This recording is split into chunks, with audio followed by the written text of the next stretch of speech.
തമിഴ് കവി ആർ വൈരമുത്തുവിന് 2025 ജ്ഞാനപീഠ പുരസ്കാരം. തമിഴ് സാഹിത്യത്തിനും ചലച്ചിത്ര ഗാനശാഖയ്ക്കും നൽകിയ സമഗ്ര സംഭാവനകൾ മാനിച്ചാണ് പുരസ്കാരം. 24 വർഷങ്ങൾക്ക് ശേഷമാണ് തമിഴ്നാട്ടിലേക്ക് പുരസ്കാരം എത്തുന്നത്. ജ്ഞാനപീഠം തമിഴ് ജനതയ്ക്ക് സമർപ്പിക്കുന്നുവെന്ന് ആർ വൈരമുത്തു പറഞ്ഞു.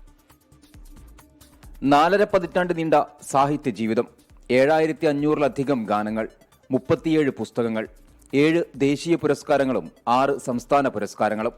രാജ്യം പത്മശ്രീയും പത്മഭൂഷണും നൽകി ആദരിച്ചു.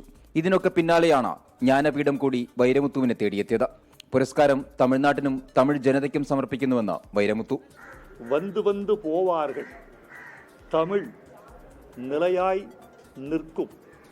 எனவே இந்த விருது தமிழுக்கு கிடைத்திருக்கிறது என்று உலகத் தமிழ் பெருமக்கள் கொண்டாட வேண்டும் என்று கும்பிட்டு கேட்டுக்கொள்கிறேன்.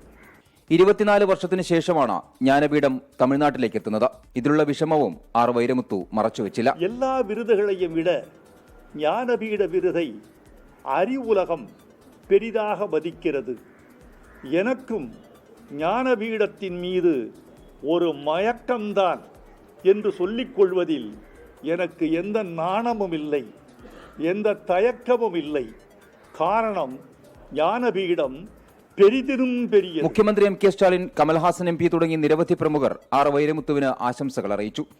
എന്നാൽ വൈരമുത്തുവിന് ജ്ഞാനപീഠ പുരസ്കാരം നൽകിയതിൽ രൂക്ഷ വിമർശനവുമായി ഗായിക ചിന്മയി രംഗത്തെത്തി.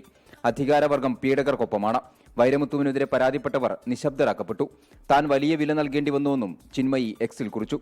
മീടു മൂവ്മെന്റിന്റെ ഭാഗമായി 2018 ഗായിക ചിന്മയി ശ്രീവധ ഉൾപ്പെടെ ഏതാനും വനിതകൾ വൈരമുത്തുവിനെതിരെ ലൈംഗിക പീഡന ആരോപണം ഉന്നയിച്ചിരുന്നു. 24 ചെന്നൈ. ലോകത്തെവിടെയായാലും ഏത് സമയത്തും 24 വാർത്തകളും ഓഗ്മെന്റഡ് റിയാലിറ്റി പാക്കേജുകളും എക്സ്പ്ലെയിനറുകളും വിശദമായി കാണാൻ ഞങ്ങളുടെ യൂട്യൂബ് ചാനൽ നിങ്ങൾക്ക് സബ്സ്ക്രൈബ് ചെയ്യാം.